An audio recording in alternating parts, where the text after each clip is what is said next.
Permanent Secretary in the Ministry of Local Government and Public Works, Dr. Basera, Permanent Secretary from the Ministry of War, Veterans Affairs, the Honorable Minister of the War, Veterans Affairs, Minister Mafunga, our esteemed investor, developer, Dr. Tungwarara.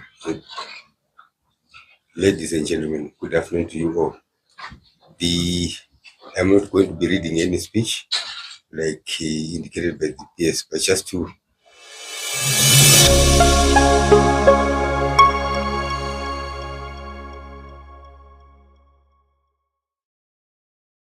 Welcome to the Deep Dive. Today we're digging into something significant coming out of Zimbabwe, this big announcement about land allocation for war veterans. You're here, I think, because you want to get the real story, understand things quickly but, properly, and that's exactly our plan. We're working from a transcript from HSTV Live Zim covering a recent press briefing about this whole initiative. So our mission today, let's really unpack this program. Who gets what? Why are they doing this now? And let's try and clear up any sort of confusion floating around. Yeah, and I think the first thing that really grabs you, looking at the source, is the legal foundation they're stressing. They kept mentioning Section 23 of the Zimbabwean Constitution. Now, this isn't just a policy whim. This section apparently mandates that 20% of developments across key sectors, we're talking mining, tourism, agriculture, even, construction, the built environment, 0.20% has to be allocated for war veterans. So the program isn't just presented as a choice, it's framed as meeting a constitutional duty. Okay. That definitely puts a different light on it. It's not just, here's a program, it's we have to do this according to the Constitution. And it looks like two main government bodies are teaming up on this. Exactly. The transcript features both the Ministry of Local Government and Public Works and the Ministry of War Veterans Affairs. They have, distinct jobs here, but they're meant to work together. The local government ministry, their part is mainly finding suitable land, spotting the right places. Once they've got the land, they bring in developers to put in the essential infrastructure, the basics, roads, water, sewers. But, and this is important, they made it clear, they're providing the stands, the service plots. They aren't building the houses. Right. Okay. So they're laying the groundwork, literally, preparing the canvas based on that constitutional footing. Seems like a clear division of labor to get things moving. So local government finds the land, gets it ready, and then the Ministry of War Veterans Affairs takes over. That's the idea. The War Veterans Affairs Ministry then steps in. Their job is crucial. Figure out exactly who is eligible, which veterans qualify, and then manage how these service stands are actually allocated. The minister involved also made a pretty strong point about transparency and specifically mentioned wanting to avoid corruption in the process.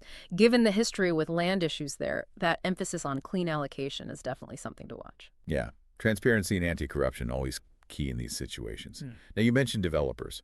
To get this started, it seems they've brought in a private company, Prevail Group. They call them an anchor developer, I think. What's their role exactly? What do they bring? Well, it looks like a public-private partnership model, at least initially. Prevail Group, as this anchor developer, is essentially providing the initial heavy lifting, the money and the technical skills needed for that first phase of infrastructure. The briefing also hinted, though, that other developers might join later, potentially even groups led by war veterans themselves, or maybe youth and women-focused development groups. But, and they stress this, any future developers would need to be vetted, properly checked. To maintain standards. Right, to maintain standards. And, it seems, to avoid issues with so-called land barons, which can be a problem. Suggests they want to scale it up, but carefully. Okay, so a cautious approach to expansion. Trying to balance speed with control, maybe learning from past issues. They also mentioned a number for this first phase, didn't they? How many stands are we talking about? Yeah, 50,000. The initial target is to provide 50,000 stands. And it's important who qualifies. It's not just the combatants. It includes their dependents, too, and also non-combatant cadres and even external collaborators from the liberation struggle, a broader group. And apparently, the War Veterans Affairs Ministry says they've already done the vetting for these first 50,000 people. Already done. Wow, okay. Yes, and they were very clear.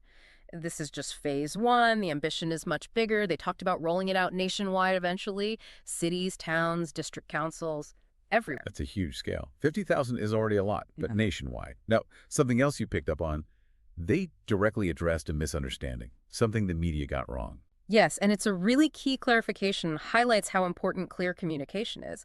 The Ministry of Local Government went out of its way to state they are providing developed stands, service land, plots ready for building. They are not providing completed houses. That seems to have been an early misconception. So beneficiaries get the land ready to go, but building the actual house is, well, the next step for them. Okay, that's a major difference, land versus house. Good, they clarified that. And they also seem keen to reassure people about following the rules, the existing laws. Exactly. They specifically mentioned sticking to the Urban Councils Act and also addressed worries about, say, using unsuitable land like wetlands. The promise was that these settlements for veterans, if properly planned and surveyed according to law, won't face demolition later on. It's about ensuring these new communities are legal, sustainable, built on solid ground, literally and figuratively. Right, building confidence that this will be done properly. So we've got the government side, the beneficiaries, and the developer, Prevail Group. How does the money side work? How does the developer get paid back for putting in roads and water, and how do the veterans get the stands? Well, the briefing didn't go into super fine detail, as you might expect, but the basic model outlined is this. The developer, Prevail, puts in the resources first, the cash, the technical teams, everything needed for infrastructure. Then their technical people figure out a ratio. It's basically comparing the cost of developing the land versus how much of that developed land then gets allocated to the war veterans. So it sounds like the developer recoups their investment through owning and presumably selling a portion of the service land, while the agreed upon share goes to the veterans. Okay, like a trade-off. Developer invests, get some land back, veterans get their allocation. Yeah. And one last point, they connected this to Zimbabwe's Vision 2030. How does providing stands for veterans fit into that big picture? Yeah, that was mentioned specifically by the developer, actually. Vision 2030 is Zimbabwe's big national strategy. The goal is becoming an upper middle income economy by 2030. So positioning this program, which empowers, a historically significant group like war veterans, it can be argued it contributes to Vision 2030. How? Well, potentially by boosting construction, creating some jobs, maybe providing stability for this group. The fact the developer highlighted it suggests it's part of the official justification, making it look aligned with national goals. Right, linking it to the broader development story. Okay, let's pull this together then. What we've learned from this deep dive is we have a land allocation program in Zimbabwe. It's for war veterans and their dependents. It's explicitly based on the Constitution, Section 23. It involves collaboration between local government and war veterans affairs ministries, plus private developers, starting with Prevail Group. It's rolling out in phases, starting with 50,000 service stands, not houses. And there's a stated focus on doing it transparently, legally, and aligning it with Vision 2030. I think that gives you, the listener, a much clearer, more detailed picture than just the headlines. Definitely. It gets into the how and why behind the announcement, the mechanics of it. So for our final thought today, think about this. Rolling out something this big, thousands of land plots, multiple ministries, private money, constitutional weight, it's incredibly complex.